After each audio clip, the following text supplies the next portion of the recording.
Dear students, welcome to lecture number 12। इस lecture में हम चैप्टर 12 की एक्सरसाइज के शॉर्ट क्वेश्चन आंसर करेंगे। Question 1, the potential is constant throughout the given region of space. Is the electric field zero, non-zero in this region? Explain. Answer. As we know that electric field intensity is defined as E is equal to negative of potential gradient.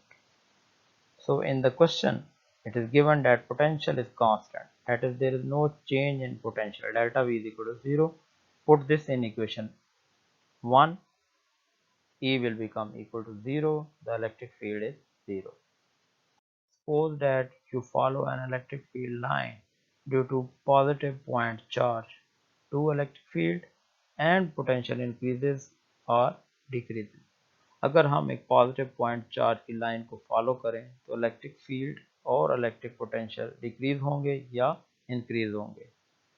इसका answer देने के लिए हम एक positive point charge source charge consider कर सकते हैं। इसके इर्द गिर्द एक इलेक्ट्रिक फील्ड है। अगर हम एक टेस्ट चार्ज इसके करीब रखें क्यू नॉट तो इसके ऊपर एक फोर्स लगेगी जो इसको दूर धकेल देगी। इसका डिस्टेंस और बढ़ता चला जाएगा। जैसा कि हम जानते हैं कि इलेक्ट्रिक फील्ड जो है इन्वर्सली प्रोपोर्शनल है 1/r² के और इलेक्ट्रिक पोटेंशियल है 1/r के। जैसे जैसे ये r बढ़ता चला जाएगा पोटेंशियल डिक्रीज होता चला जाएगा और इलेक्ट्रिक फील्ड भी डिक्रीज होता चला जाएगा। Question 3, how you can identify that which plate of a capacitor is positively charge. आपको कैसे पता चलेगा कैपेसिटर की कौन सी प्लेट पॉजिटिवली चार्ज है।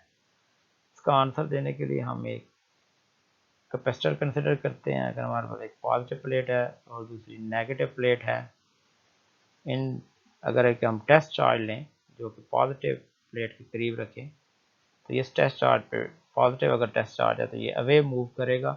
इसका मतलब ये होगा कि ये प्लेट पॉजिटिवली चार्ज है। इट मीन्स कि जो सेकंड प्लेट होगी वो नेगेटिवली चार्ज होगी। Question 4, describe the force or forces on a positive point charge when placed between parallel plates with similar and equal charge with opposite and equal charge. Answer, A part में हम दो parallel plates consider करते हैं और दोनों positively charge हैं। इनके दरमियान में इलेक्ट्रिक फील्ड जीरो होगा क्योंकि E1 by plate A and E2 by plate B. Net जो इलेक्ट्रिक फील्ड होगा एक दूसरे के अपोजिट होने की वजह से E1 और 2 के नेट इलेक्ट्रिक फील्ड जीरो होगा।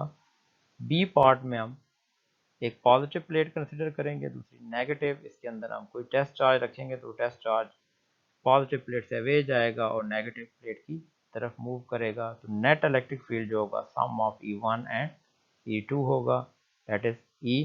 और अगर E1 और E2 मैग्नीट्यूड सेम हो तो ये E2E QE हो जाएगा। Question number 5, electric field lines of force never cross why. Electric field lines क्यों एक दूसरे को क्रॉस नहीं करती। तो इसका आंसर देने के लिए इलेक्ट्रिक फील्ड, जैसा कि हम जानते हैं कि इलेक्ट्रिक फील्ड लाइंस एक दूसरे को क्रॉस नहीं करती। इसकी वजह यह है कि एक इलेक्ट्रिक फील्ड की एक पॉइंट पे एक डायरेक्शन होगी, एक पॉइंट पे दो डायरेक्शन पॉसिबल नहीं हो सकती। तो इसलिए इलेक्ट्रिक फील्ड लाइंस कभी भी क्रॉस नहीं करेंगी, ये फिजिकली पॉसिबल नहीं है। अगर हमारे पास एक पॉइंट पी है किसी कर्व लाइन के ऊपर, इसके ऊपर अगर इलेक्ट्रिक फील्ड इस डायरेक्शन में है तो इस डायरेक्शन में भी इलेक्ट्रिक फील्ड है, तो ये इलेक्ट्रिक फील्ड की दो डायरेक्शन एक पॉइंट पे नहीं हो सकती, इसलिए ये फिजिकली पॉसिबल नहीं है। Question number 6, if a point charge of mass m is released in a non-uniform electric field with field lines in the same direction pointing, will it make a rectilinear motion? अगर हम किसी point charge जिसका मास m हो को electric field जो कि non uniform electric field हो में रिलीज कर दें तो क्या ये रेक्टिलिनियर मोशन करेगा। तो हम इसका आंसर देने के लिए हम एक सोर्स चार्ज लेते हैं जिसका इर्द गिर्द जो इलेक्ट्रिक फील्ड है नॉन यूनिफॉर्म है। इसके अंदर हम अगर कोई टेस्ट चार्ज क्यू नॉट रखेंगे तो इसके ऊपर इलेक्ट्रिक फोर्स लगेगी जो कि एक डायरेक्शन में होगी और हमें पता है इलेक्ट्रिक फील्ड लाइन को ये फॉलो करेगा, क्योंकि एक पॉइंट पे दो डायरेक्शन तो मुमकिन नहीं है, जो कि फिजिकली पॉसिबल नहीं है, तो ये रेक्टिलिनियर मोशन को फॉलो करेगा। Question number 7, is E necessarily zero inside a charged rubber balloon if the balloon is spherical? Assume that the charge is distributed uniformly over a surface. अगर किसी charge balloon के ऊपर charge uniformly distribute किया जाएगा तो क्या centre में electric field zero होगा? आंसर, अगर हम एक चार्ज बैलून कंसिडर करें जैसा कि यहाँ फिगर में दिखाया गया है, और उसके अंदर कोई चार्ज मौजूद नहीं है, सारे का सारा चार्ज जो है वो यूनिफॉर्मली डिस्ट्रीब्यूट है आउटर सरफेस के ऊपर, तो अगर इनसाइड अगर चार्ज नहीं है तो हम गाउस लॉ अप्लाई कर सकते हैं, जो कि flux equal to 1/ε0 times total charge enclose. हम जानते हैं कि सेंटर में कोई चार्ज एनक्लोज नहीं है, तो इसलिए फ्लक्स क्या हो जाएगा, जीरो हो जाएगा। और according to definition of flux, it is a dot product of electric field and vector area. तो हम यहाँ पे फ्लक्स की वैल्यू ज़ीरो पुट करेंगे तो ई डॉट ए हमारे पास ज़ीरो होगा।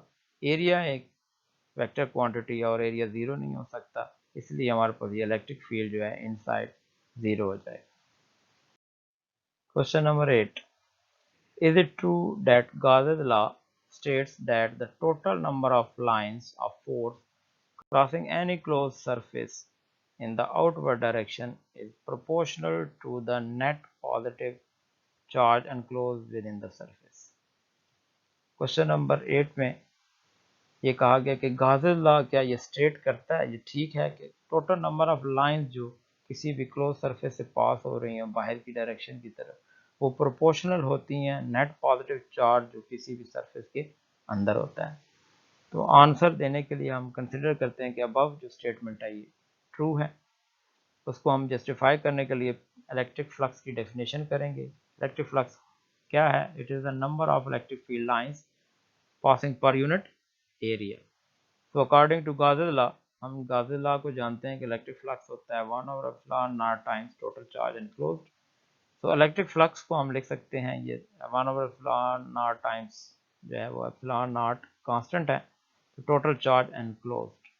तो ये जो हमारे पास इलेक्ट्रिक फील्ड है, इलेक्ट्रिक फ्लक्स है, इलेक्ट्रिक फ्लक्स डायरेक्टली प्रोपोर्शनल होगा electric charge enclosed. Question number 9. Do electron tends to go to region of high potential or of low potential? क्या इलेक्ट्रॉन हमेशा हाई पोटेंशियल की तरफ जाते हैं या लो पोटेंशियल की तरफ जाते हैं? तो इसका आंसर देने के लिए हम जैसा कि जानते हैं कि इलेक्ट्रॉन्स जो हैं वो नेगेटिवली चार्ज पार्टिकल्स हैं, और जब भी इन्हें इलेक्ट्रिक फील्ड में रिलीज किया जाएगा तो ये हमेशा लोअर पोटेंशियल नेगेटिव एंड से हाई पोटेंशियल पॉजिटिव एंड की तरफ मूव करेंगे। So we can say that electron can move from lower negative potential to higher positive potential.